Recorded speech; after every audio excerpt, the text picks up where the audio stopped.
اشداء علی الکفار، یہ صفت تھی۔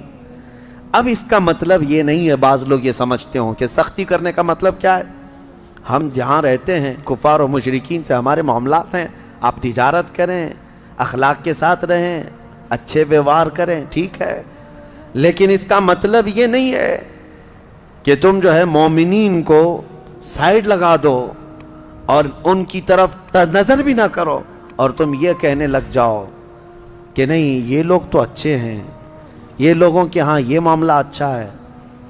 میں حضرت ابو حازم رحمۃ اللہ تعالیٰ علیہ کی کتاب میں ایک حکایت پڑھ رہا تھا، میں نے فجر کے درس میں اس کو بیان بھی کیا تھا، بڑی حیرت کی بات ہے۔ اسی لیے کفار و مشرکین کی کسی چیز کو آپ تعریف میں بھی مت لو۔ مکہ مکرمہ میں حج کے دوران ایک شخص کا انتقال ہوا تو اس کو دفن کرنے کے لیے جہاں لے گئے وہ ایک عالم کی قبر تھی، وہ کھودی گئی، وہ لوگ جانتے تھے اس کو تو، لیکن وہاں وہ عالم نہیں تھا، ایک خوبصورت لڑکی سوئی ہوئی تھی قبر میں۔ تو حیرت میں آ گئے کہ اس عالم کی قبر میں یہ لڑکی کیسے دفن ہو گئی، لوگ پریشان تھے۔ تو اتفاق سے وہاں ایک شخص جو حج پہ آیا تھا وہ لڑکی کو جانتا تھا، کہا یہ ہمارے علاقے کی، وہ جس ملک سے آیا تھا وہ کہتا ہے میں اس کو اچھی طرح جانتا ہوں، یہ پوری عیسائی لڑکی تھی، یہ کنورٹ ہوئی تھی، اسلام قبول کی تھی، لیکن اس کا پورا خاندان عیسائی ہے، میں اس کو اچھی طرح سے جانتا ہوں، اور اس نے اپنا ایمان چھپایا تھا اور کچھ دنوں پہلے یہ بیمار ہوئی، انتقال کر گئی، اس کو تو وہاں مرتے ہوئے ہم نے دیکھا، یہ یہاں کیسے ہے؟ لوگوں نے کہا تجھے شبہ تو نہیں ہو رہا؟ کہا نہیں، یقین ہے مجھے، پورا کا پورا یقین ہے۔ تو وہاں سب اور بھی دیگر علماء کو سب یہ باتیں پتہ چلی، تو پھر یہ بحث چھڑ گئی، تو پھر یہ عالم کہاں گیا جس کو دفن کیا گیا تھا، وہ عالم کہاں گیا؟ تو وہی جو حج پر آیا ہوا شخص تھا اس نے کہا میں اپنے ملک جاتا ہوں، چند لوگوں کو میرے ساتھ بھیجو، میں اس لڑکی کے گھر والوں سے ملوا دوں گا۔ تو یہ گیا اپنے ملک اور اس لڑکی کے گھر والوں کے پاس گیا جو عیسائی تھے، کہا کہ تمہاری بیٹی فلاں فلاں کا انتقال ہوا؟ کہا ہاں۔ کہا ہم نے اس کو مکہ مکرمہ کے ایک قبرستان میں دیکھا ہے۔ کہا ایسے کیسے ہو سکتا ہے، پاسبل نہیں، ہم نے تو اس کو اچھے آخری رسومات کے ساتھ اچھے طریقے سے دفن کیا اپنے قبرستان۔ تو یہ جو گئے ہوئے مسلمان تھے انہوں نے اصرار کیا کہ چلو تمہاری بیٹی تمہاری لڑکی کی قبر کھود کر دیکھا جائے، کیا تم نے جو دفن کیا وہ وہی ہے؟ جب وہ لوگ آئے اصرار کے بعد وہ قبر کھودی گئی جو عیسائی قبرستان میں تھا، تو قبر کھولنے کے بعد ایک حیرت انگیز منظر کہ وہ عالم یہاں لیٹا ہوا ہے عیسائی قبرستان میں، لاش بری طرح مسخ ہے، صحیح شکل نہیں ہے، لوگ دیکھ کر کے پہچان لیے کہ یہ مکہ میں جس کی قبر تھی وہ یہ ہے، یہ کیسے شفٹنگ کون کرتا ہے، کیا ہوا کیا تھا؟ بہرحال قبریں جیسی تھی ویسی کر دی گئی واپس۔ لوگوں میں یہ بحث چھڑ گئی کہ آخر یہ ایسا کیسے ہوا۔ اتنی بات تو سمجھ میں آ رہی تھی کہ یہ لڑکی اسلام سے محبت کرنے لگی، قرآن پڑھنے لگی تھی اور ایمان پہ انتقال ہوا، اس کا مکہ میں دفن ہو جانا تو سمجھ میں آ جاتا ہے کہ ہو سکتا ہے اس کو اللہ نے اعزازاً انعاماً جو ہے منتقل فرمایا ہو، لیکن یہ وہاں سے کیوں آیا مکہ سے؟ تو لوگ اس کے گھر گئے، اس کی بیوی تھی، بیوہ تھی، اس سے جا کر پوچھا تمہارے شوہر کے بارے میں کیا خیال ہے؟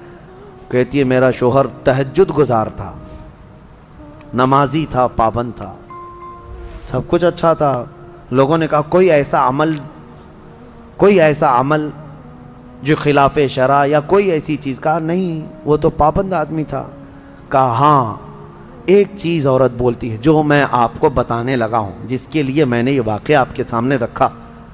اس کی بیوی کہتی ہے، بیوہ خاتون کہتی ہے جب کبھی اس پر غسل واجب ہوتا میرے شوہر پر، جنابت کا غسل، تو یہ کہتا عیسائیوں کے مذہب میں اچھا ہے، ان کے ہاں غسل واجب نہیں ہے، ہمارے ہاں ٹھنڈیوں میں بھی نہانا پڑتا ہے، بارشوں میں بھی، گرمیوں میں بھی نہانا پڑتا ہے۔ یہ بار بار ایک جملہ یہ کہتا تھا، عیسائیوں کے ہاں ان کے مذہب میں اچھا ہے، جنابت کا غسل واجب نہیں ہے۔ وہ خاتون کہتی مجھے یہ بات کھٹکتی تھی، دین مصطفیٰ میں رہ کر کے یہ اگر عیسائیت کی بات کیوں کرتا ہے۔ آج اس کا انجام سمجھ میں آیا۔ سارے علماء نے اس وقت یہ کہا یقیناً اللہ کے نبی نے جو فرمایا تھا جو جس سے محبت کرتا ہے اسی کے ساتھ اٹھایا جائے گا، اسی کے ساتھ اٹھایا جائے گا۔ اسی لیے میرے عزیزو، صحابہ کی جو صفت تھی اس پر عمل کرو، اشداء علی الکفار رحماء بینہم۔ ہاں، تمہارے دین میں کوئی کمی رہ گئی ہے؟ مصطفیٰ کریم صلی اللہ علیہ وسلم کے اخلاق میں کوئی کمی ہے جو تمہیں دوسروں کی تعریف کرنی پڑے؟ الحمدللہ میرا دین کامل ہے۔ مصطفیٰ کریم صلی اللہ علیہ وسلم کو دیا ہوا دین ایسا کامل بلکہ اکمل ہے جس میں ایک شوشہ بھی نہیں چھوڑا گیا ہے، قیامت تک کے لیے دین ہے۔ میں چیلنج کے ساتھ کہہ سکتا ہوں پوری دنیا کے دیگر ادیان کو لاؤ، کچھ تو مدون بھی نہیں ہے، لکھے ہوئے بھی نہیں ہے، بس ایسی اندھا دھند چل رہے ہیں کئی دن۔ کچھ مذہب جو ہے صرف افواہوں پر چل رہے ہیں، کچھ مذہب ہیں جن کی کتابیں ہیں، جن کے ہاں لا ہیں، لیکن سب کو لا کر کے بتا دو، میں بتاؤں گا اسلام کے علاوہ کوئی کمپلیٹ ہے ہی نہیں، کمپلیٹ نہیں ہے۔ میرے عزیزو، جس کے پاس سب کچھ ہے اسے یہ سب دیکھنے کی ضرورت نہیں۔ بہرحال صحابہ اکرام رضوان اللہ تعالیٰ علیہم اجمعین کی یہ صفت اللہ ہمیں عطا فرمائے، اشداء علی الکفار رحماء بینہم۔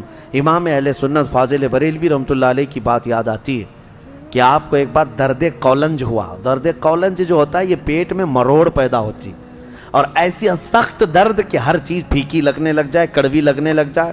اعلیٰ حضرت فرماتے ہیں میں ایک دن سے بیمار ایسا تھا کہ صرف نماز کے وقت میں وہ درد کم ہوتا، ظہر پڑا اس کے بعد پھر شدت کا درد، عصر پڑا پھر شدت کا درد، مغرب پڑا شدت کا درد۔ وہ لیٹے ہوئے تھے، علاج بھی چل رہا ہے۔ دوسرا دن گزر گیا، اعلیٰ حضرت فرماتے ہیں ایسا لگتا تھا کہ اس پیٹ کے درد سے جو ہے موت قریب آ جائے گی، اتنا سخت درد تھا۔ دوسرے دن اعلیٰ حضرت فرماتے ہیں کہ ان کے کوئی جاننے والے آئے، کہا کہ حضور فلاں ایک صاحب ہے، وہ کوئی پنڈت تھا، کہا کہ وہ جڑی بوٹیاں کرتا ہے، بہت ساری چیزیں ہیں علاج وغیرہ کے لیے۔ اعلیٰ حضرت نے منع فرمایا۔ اس کے بعد کچھ صحابوں نے کہا کہ بہت درد ہے، شدت کا درد ہے، دیکھ لینے میں کیا ہے، اور وہ صاحب بھی آپ کے درشن کرنا چاہتے ہیں، آپ کی زیارت کرنا چاہتے ہیں۔ اعلیٰ حضرت نے کچھ کہا نہیں، وہ آ گیا۔ اعلیٰ حضرت نے اس کو لکھا ہے، وہ آئے جو صاحب جن کو یہ لوگ لے کر کے آئے، وہ آتے ہی اعلیٰ حضرت کے پیٹ پہ ہاتھ رکھا اور کہا کہاں درد ہے؟ اعلیٰ حضرت فرماتے ہیں 2 دن سے قولنج کا اتنا درد مجھے نہیں ہوا تھا جتنا اس کے ہاتھ رکھنے سے ہوا، اس کے ہاتھ رکھنے سے جو مجھے درد ہوا۔ یہ کیا تھا؟ یہ کیا تھا؟ اشداء علی الکفار رحماء بینہم، یہی ہے۔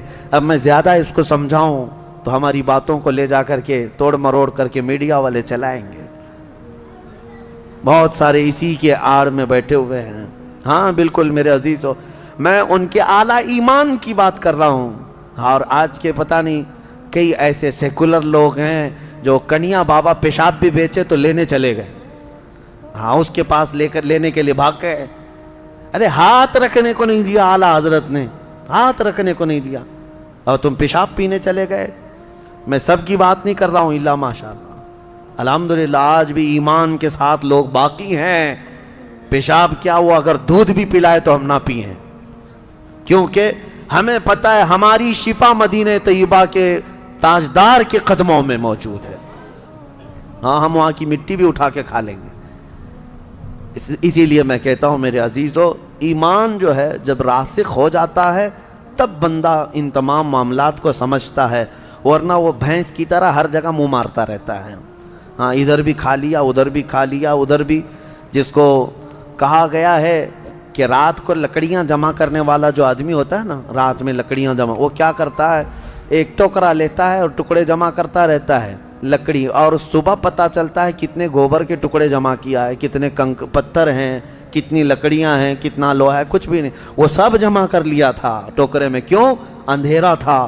اسی لیے کہتے ہیں عشق رسول کا اجالا ہو تو تمہارے ٹوکرے میں کوئی ٹکڑا گوبر کا نہیں آئے گا، جو جمع کرو گے وہ انشاءاللہ ایمان کے ساتھ ہی جمع کرو گے۔ اللہ کریم ہمیں اہل ایمان کی صحبت عطا فرمائے۔ سورہ حجرات، میں مختصر اس میں 2 چند باتیں عرض کروں کیونکہ احکام بہت سارے ہیں سورہ حجرات میں، بس 2 آیتیں اگر آپ سن لیں۔ اللہ فرماتا ہے اے ایمان والو اللہ اور اس کے رسول کے آگے مت بڑھو۔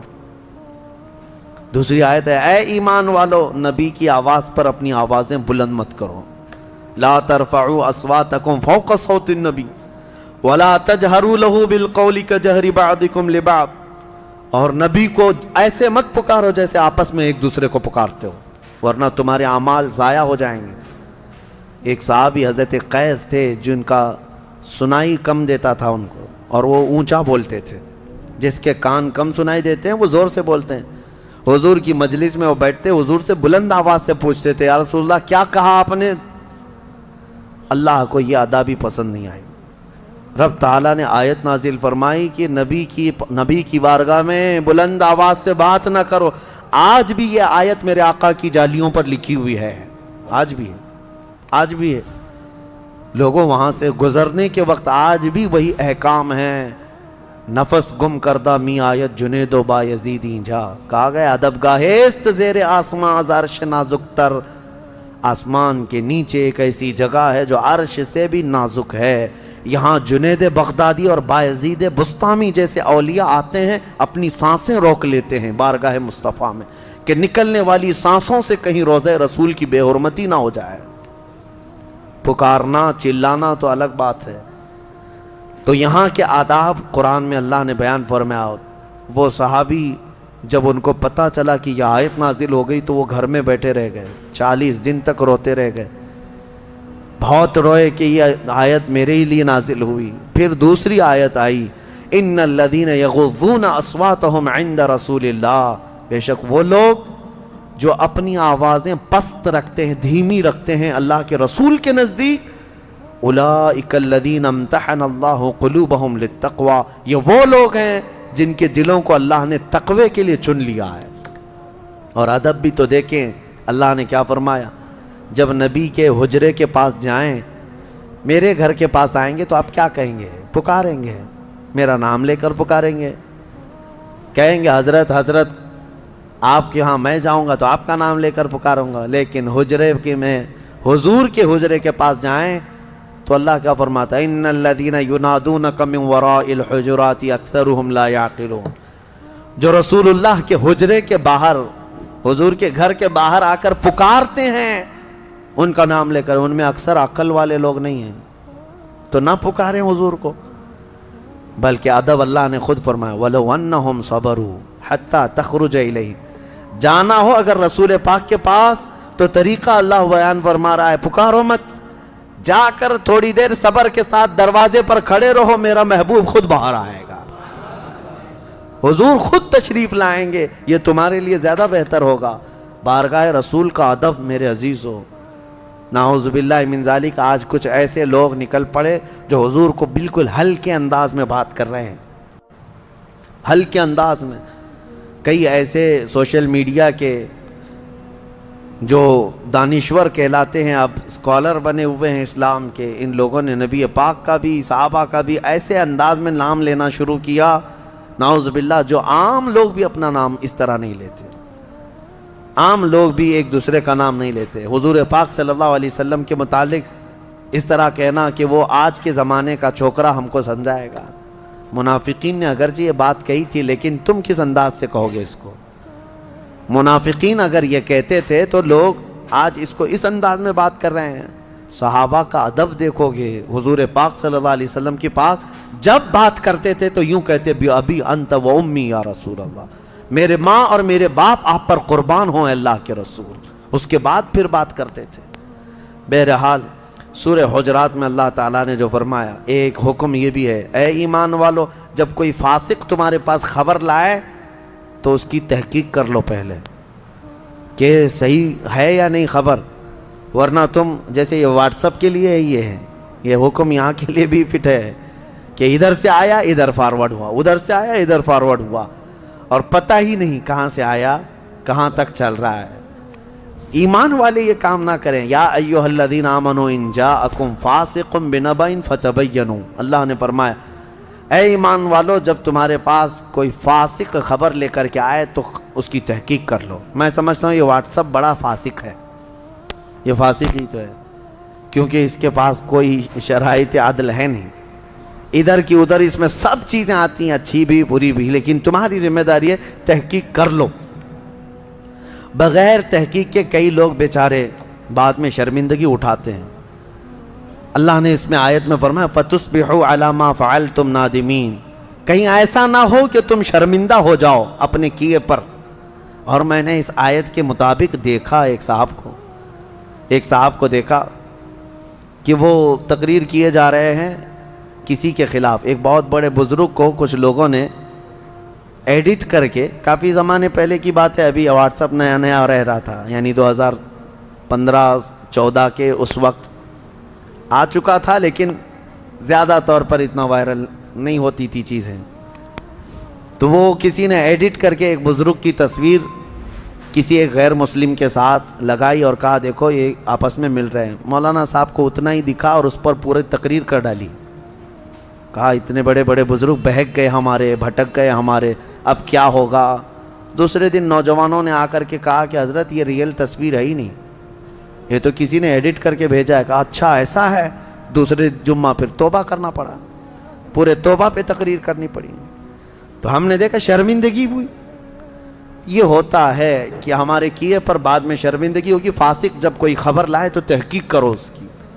اور اللہ تعالیٰ نے فرمایا وَلَا تَنَابَزُوا بِالْأَلْقَابِ، لوگوں کو برے ناموں سے مت پکارو، برے ناموں سے مت پکارو۔ اور اللہ نے یہ بھی فرمایا اے ایمان والو بہت زیادہ بدگمانی کرنے سے بچو، کسی کے بھی بارے میں بدگمانی کرنا۔ اور غیبت کرنے کے بارے میں اللہ نے فرمایا کہ کیا تم میں سے کوئی یہ چاہتا ہے کہ تمہارے مرے ہوئے بھائی کا گوشت کھائے؟ جو مسلمان کسی مسلمان کی غیبت کرتا ہے وہ اپنے مردہ بھائی کا گوشت کھاتا ہے۔ اللہ کریم ہم سب کو ان تمام سیئ افعال سے محفوظ فرمائے، ہمیں عشق رسول کی دولت عطا فرمائے۔ دعا یہی ہے کہ مولا کریم تیرے رسول کے جلووں میں زندگی عطا فرما اور ان کے قدموں میں موت عطا فرما۔ وآخر دعوانا ان الحمد للہ رب العالمین۔